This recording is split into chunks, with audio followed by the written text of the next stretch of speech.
Well, the month is almost over. We have about an hour and a half left, but May was Stroke Awareness Month. According to the National Institutes of Health, more than 800,000 people suffer a stroke every year, and it's the 5th leading cause of death here in the U.S. Now, for those who survive, the road to recovery is physically and mentally challenging. But a program at a local medical center is also treating the emotional effects of a stroke. Stacey Engebretson shows us how in tonight's NBC 26 Cares. Stroke is the leading cause of long-term disability in America. Recovery can take months, even years. But many patients dealing with frustration, depression, and anxiety are finding emotional support, education, and resources through Aurora BayCare Medical Center's Stroke Survivor Support Group. If the cells die out, it goes black here. Reviewing his brain scans with his neurologist, James Falkowski knows his stroke could have been much worse. He says the symptoms came on over time, making it difficult to self-diagnose. I noticed that my speech was affected, my hearing, my cognitive ability to understand the spoken word. He also had some dizziness with it, and he also had some numbness too. Classic signs of a stroke.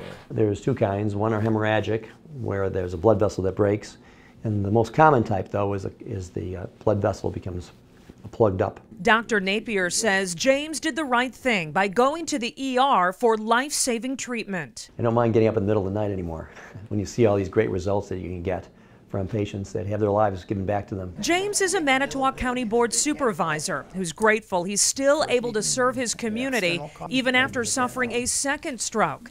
But years later, he still struggles with processing and communicating his thoughts. I'm in a situation where I do have to compose and articulate things, and it is hard. It is just maddening to do it, and to do it on cue. They're feelings he shared with other survivors in the stroke support group at Aurora BayCare Medical Center. Studies show that the more positive you are and the more hopeful you are, the more likely your recovery is going to be better.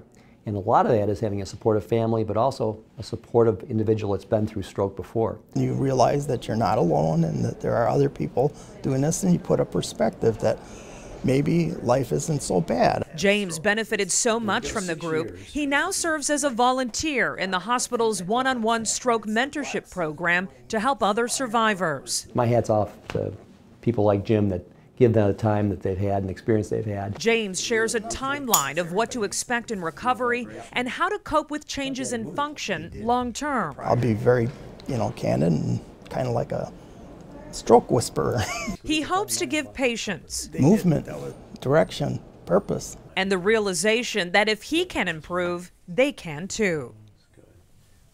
Dr. Napier believes a hole in James' heart caused his strokes, but for most of us, you can help prevent one by eating healthy, exercising, and keeping your blood pressure and sugar under control.